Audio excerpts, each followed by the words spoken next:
The first book of Samuel, session 42. 1 Samuel chapter 20, and we have Jonathan protecting David this time. And David fled from Naot in Ramah and came and said before Jonathan, "What is it that I've done? What is my sin, my iniquity? And what is it that I've done against your father that he seeks my life?" And Jonathan said unto him, "God forbid, you shall not die. Behold, my father will do nothing, either great or small, but that he will show it to me. And why should my father hide anything from me? It is not so." So, looking at David being God's beloved in the end days under the constant persecution of the enemy, you always have friends. God will always, just like Daniel 11 says, the end days saints will go through heavy persecution, but they will be helped with a little help for a short while. God will always have some friends somewhere. And here David had a good friend, not somebody that can tell him he thinks what the enemy is going to do, or maybe he heard something somewhere and he's going to give us a bit of advice. No, Jonathan is the son, the closest companion, right inside the palace of the enemy. Not only inside the palace of the enemy, he's inside the inner circle. So everything that Saul is planning, he's going to tell his own son. And therefore, this is the kind of help that Yhwh is giving to David, to have first-hand information about what's going on. David swore moreover and said, "Your father certainly knows that I have found grace in your eyes." And he said, "Let not Jonathan know this, lest he be grieved. But truly as Yhwh lives, and as your soul lives, there is only a step between me and death."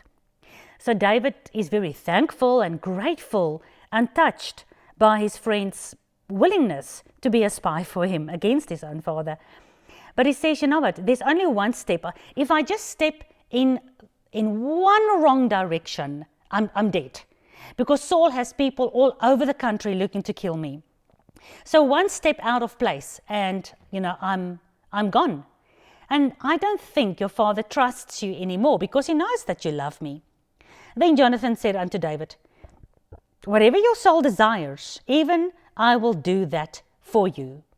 So Jonathan understands David's concern and he says, whatever you think is good, just tell me, I will do anything for you. David said, "Behold, tomorrow is the new moon, and I should not fail to sit with the king at meat," to sit at the dinner table. "But let me go that I may hide myself in the field unto the third day at evening." Amazing how on the third day at evening, Yeshua was laid into the grave before the evening. And then he was in the grave for 3 days, just like David is going to hide himself at the stone called Ezel. We'll get to that. For 3 days until the evening. Yeshua actually rose because he was in the grave exactly 3 days and 3 nights. And he rose exactly after 3 days and 3 nights. So for those who keep Shabbat from evening to evening, Yeshua was laid in the grave before sunset. Not on the Ishtar Friday, but that's another story. So here David, always symbolizing the messianic picture, always. And interesting that he was going to hide himself from the enemy for 3 days until the evening. So this is now the new moon. So, it does seem that the biblical ancient people kept a feast at every new moon. But if they didn't, if it's only the new moon feast, then it must be Yom Teruah. Because Yom Teruah is the only feast that we calculate on the exact day of the new moon, in the month of Tishri. So, if your father at all misses me, then just tell him, David asked leave of me that he might run to Bethlehem, his own city, for there is a yearly sacrifice there for all the family. So the reason I believe this was Yom Teruah is because it says a yearly sacrifice. It doesn't say he's just going for the normal monthly new moon. I know there's a psalm that says blow the shofar on the new moon and call out the feast days on the new moon and the Sabbath. But I don't find the monthly new moon as a Torah commandment. So, and this also confirms, some people say this is the new moon of the monthly feast, and we have to keep every new moon every month. But yet here the new moon is in 1 Samuel 20 verse 6. It is connected with a yearly sacrifice. So the only yearly feast once a year that is celebrated on the new moon is Yom Teruah. And Yom Teruah, right, is a couple of days, there's 10 days between Yom Teruah and Yom Kippur. And on Yom Kippur, the goat Azazel is slain. And yesterday we saw how Michal almost made, in the prophetic spiritual sense, she made her husband, she replaced him with an idol of goat's hair. And somehow, this idol with goat's hair and Azazel slain on Yom Kippur, and David hiding himself between the new moon and Yom Kippur at the stone called Ezel is just massively interesting for me. And I don't know if you have also seen this in your scriptures. Anyway, let's continue. If your father says, "Oh, shame, it's fine, your servant will have peace." But if Saul is extremely angry, then surely evil is determined by him upon me. So what is David saying? David is saying that Jonathan must tell Saul that for this Yom Teruah feast, David is going to his family in Bethlehem to celebrate the feast. If Saul says, "Oh, well, that's perfectly fine, shame, poor David can of course go to his family and celebrate the feast there," then, David is going to relax a little bit. But if Saul is extremely angry, then David knows that Saul wanted him to be at his feast. He didn't want him to go to his family's feast because he wants to kill him. And really, what the hell, or what the heck, Saul, you've got no right to force David to keep Yom Teruah with you. He's supposed to keep it with his family. It's one of those feasts that you gather together with your family. Hello? Therefore, you shall deal kindly with me, for you have brought your servant into a covenant of Yhwh with yourself. Notwithstanding, if there is in me any iniquity, if I've done anything wrong, Jonathan, you have the right to now kill me. And Jonathan said, you've got the right to kill me because I don't want you to bring me to your father. If I am guilty, then, kill me and get it over with. And Jonathan said, "Far be it from thee, for I know certainly that evil was determined by my father to come upon you. Then would I not tell it to you?" So Jonathan said, "David, you can trust me. Whatever my father is going to let slip, I will know what he's planning for you, and I'll tell you. And you know what? There is no iniquity in you. You will never find me, doing what my father wants to do." Then said David to Jonathan, "Who shall tell me?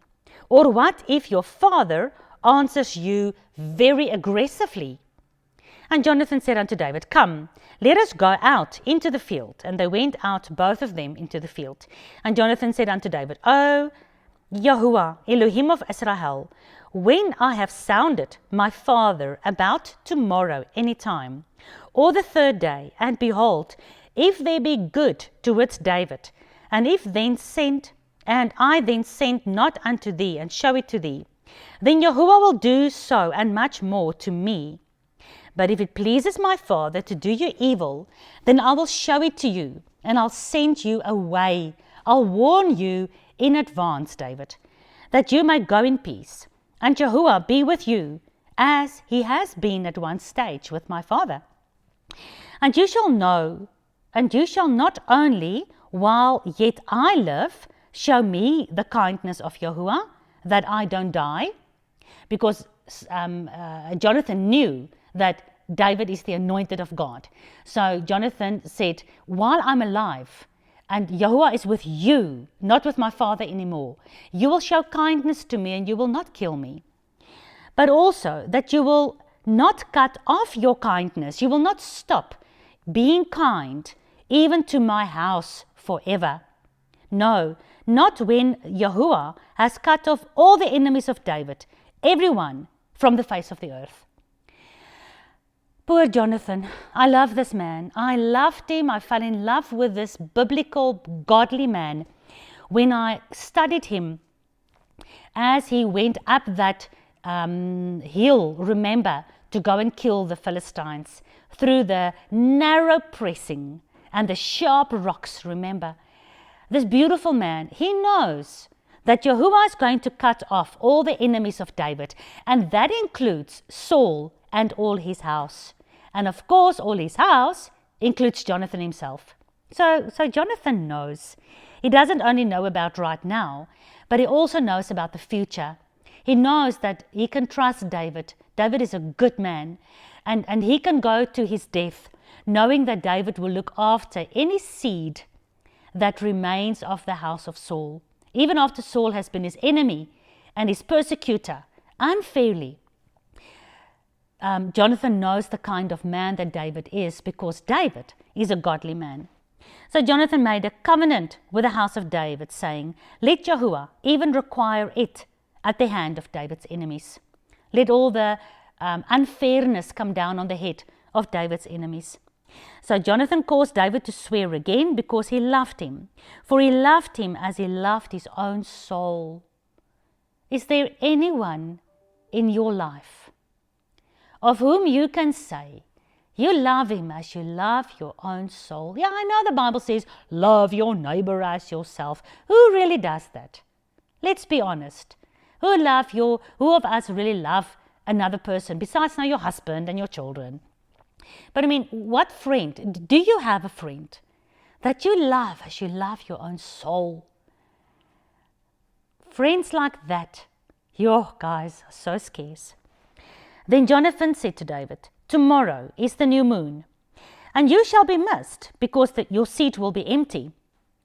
Duh, of course his seat's going to be empty.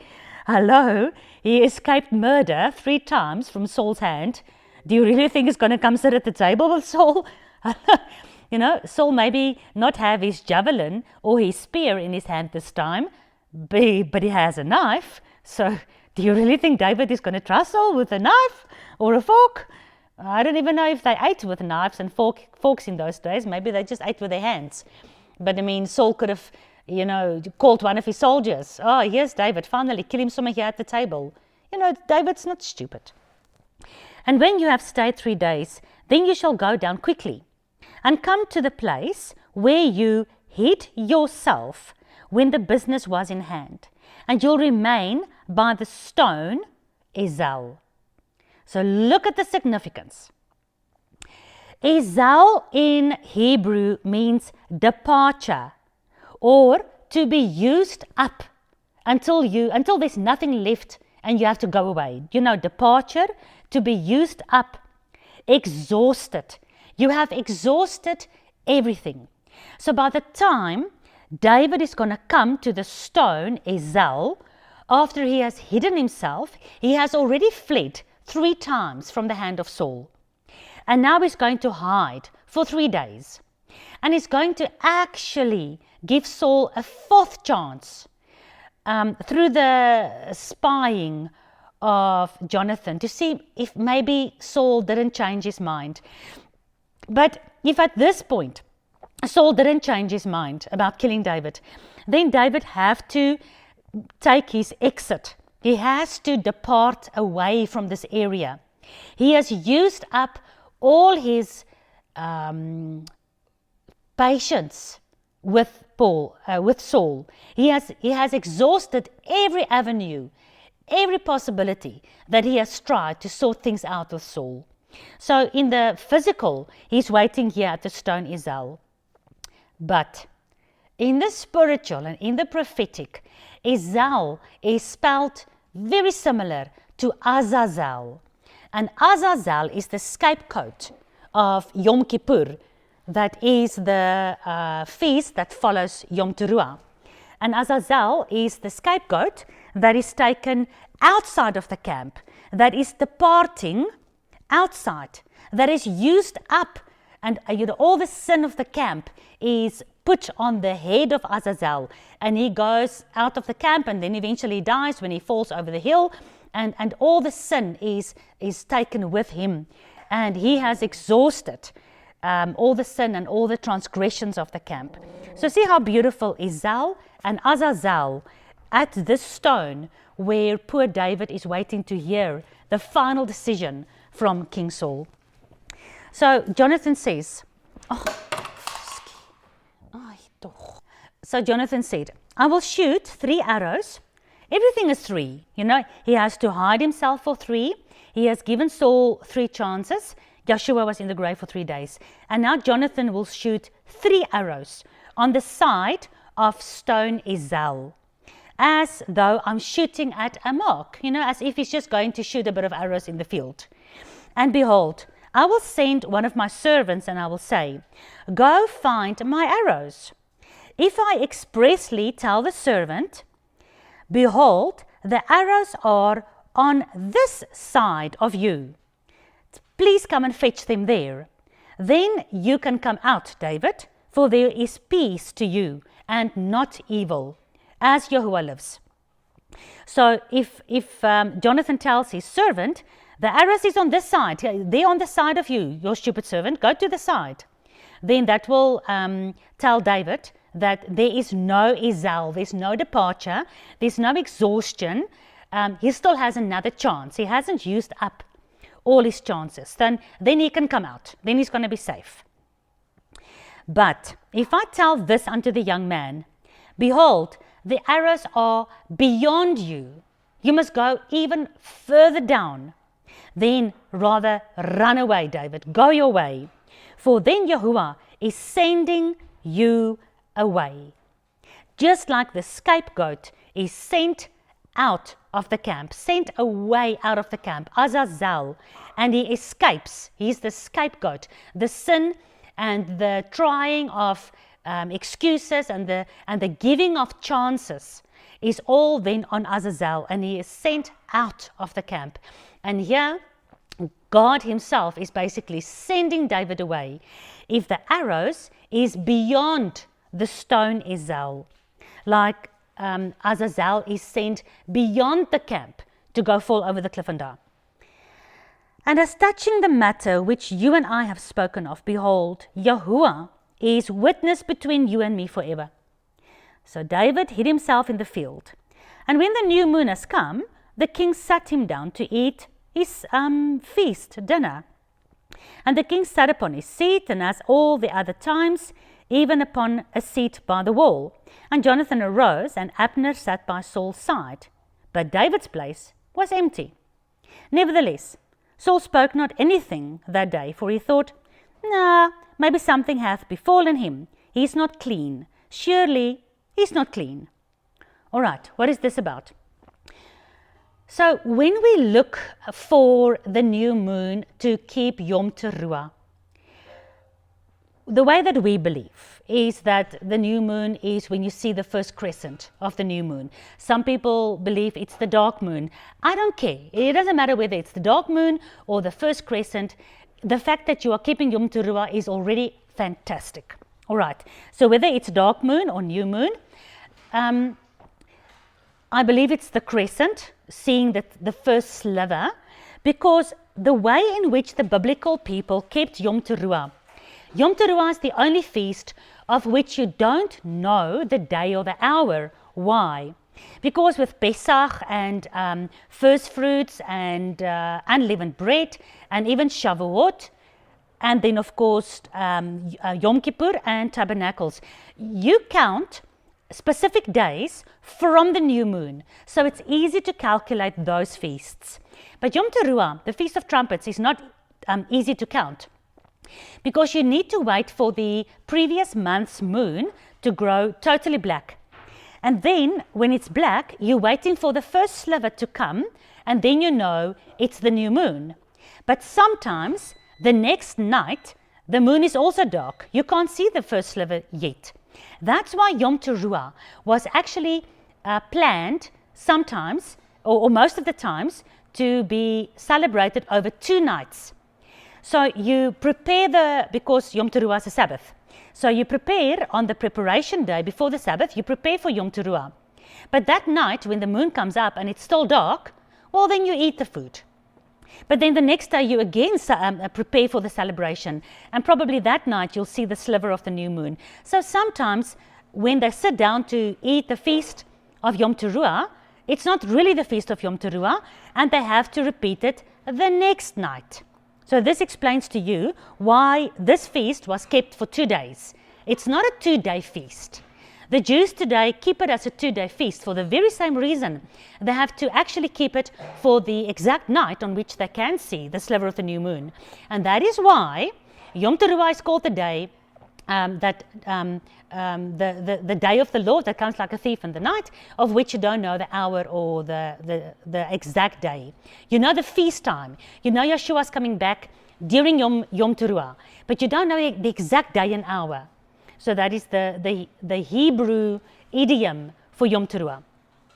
So for any feast, if you touched a carcass or you did something that made you ceremonially unclean, you could not sit down for the feast. You have to go through purification or whatever, and then you can come the next night to keep the feast. So the first night that Saul sat down for the feast, he wasn't too worried when David wasn't there, because he thought, as per Leviticus 7 verse 20 to 21, that maybe David was ceremonially unclean and he had to quickly just wait for himself to be clean again.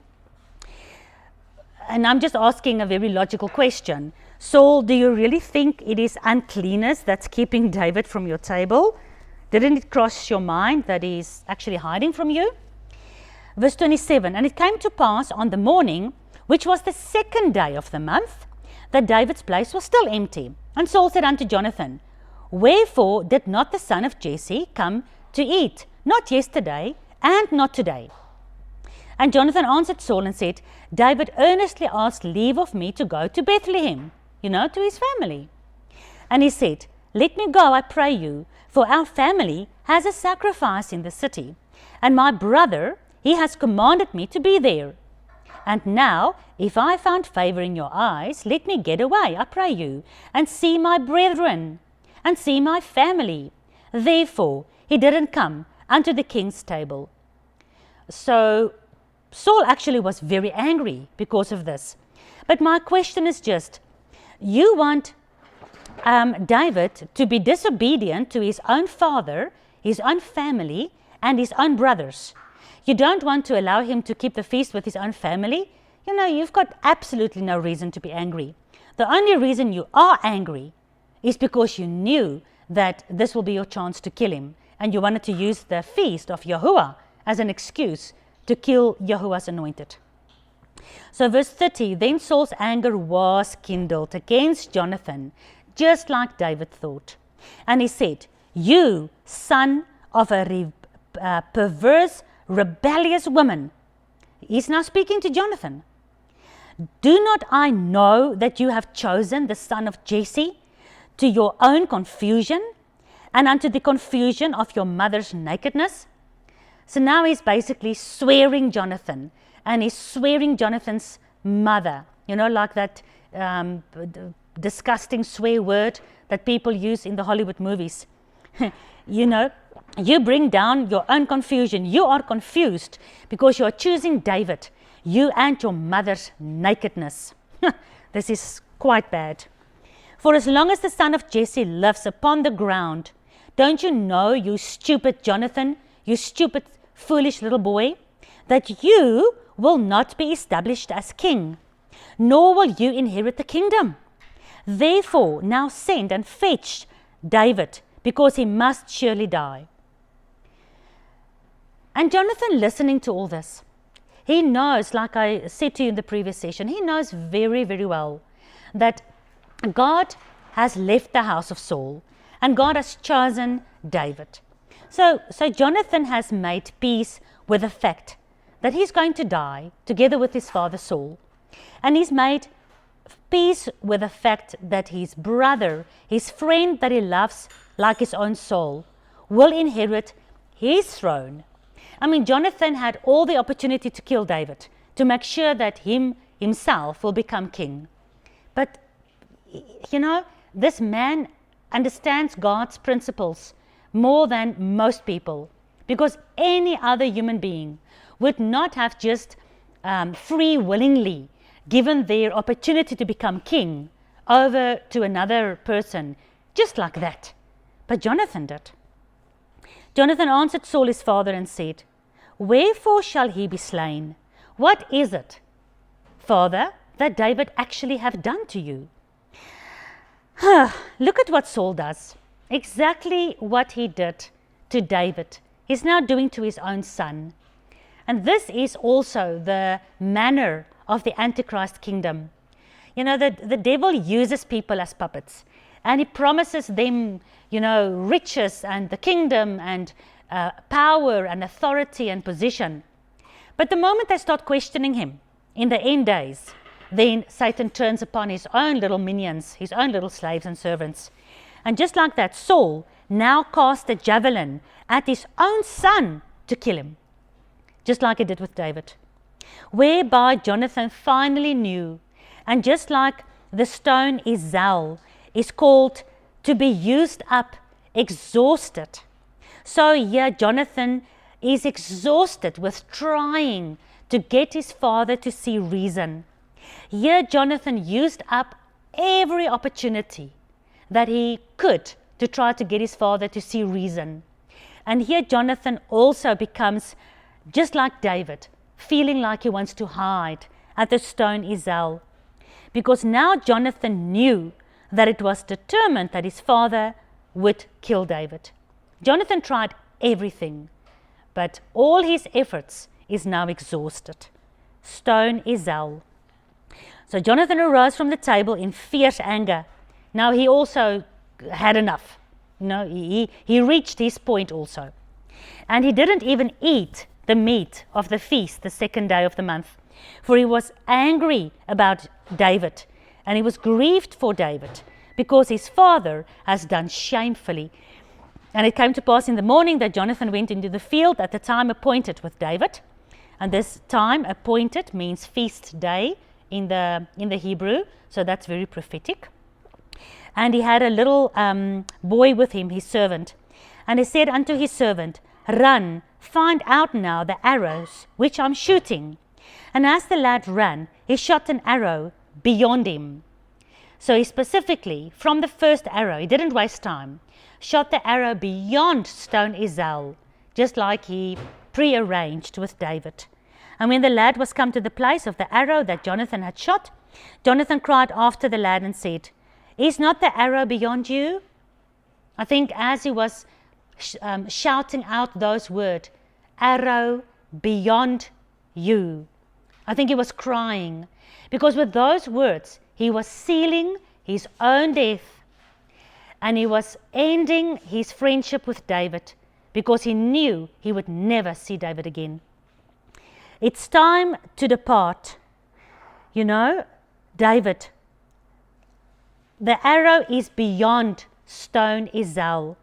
So you, my best friend that I love with my own soul, that I gave my sword, my girdle, and my coat to, my robe, you that is closer to me than my own soul, you, it's time for you now to depart, to go beyond the exhausted, used up scapegoat, stone Izal. There's nothing else left. Otherwise you're going to die. So Jonathan cried after the lad, "Make speed, haste not." And Jonathan's lad gathered up all the arrows and came to his master. But the lad didn't know anything. Only Jonathan and David knew the secret between them. And Jonathan gave his artillery unto his servant and said, "Go, carry them, go back to the city." And as soon as the lad was gone, David arose out of the place towards the south, and fell on his face to the ground, and bowed himself 3 times, after hiding 3 days, after giving Saul 3 chances, after seeing 3 arrows shot behind Israel. And they kissed one another, and they wept one with another, until David exceeded. So David cried even more than Jonathan. And Jonathan said to David, "Go in peace, Shalom, my brother. For as much as we have sworn, both of us, in the name of Yhwh, saying, Yhwh is between me and you, and between my seed and your seed forever." And he arose and he departed, crying. And Jonathan went into the city, crying. What a sad, sad story. What an amazing battle between Saul and David, between Satan and God, between the Antichrist and our Messiah, and between the end-time saints and those who want to destroy us. There's a bit more deeper meaning in all of this, and we'll find this all out tomorrow, because today our time is up. Our stone of Ezel has been reached. I need to take my departure. My time is used up. Our time together is exhausted. He shall remain by the stone Ezel until he knows what the answer from Yhwh is.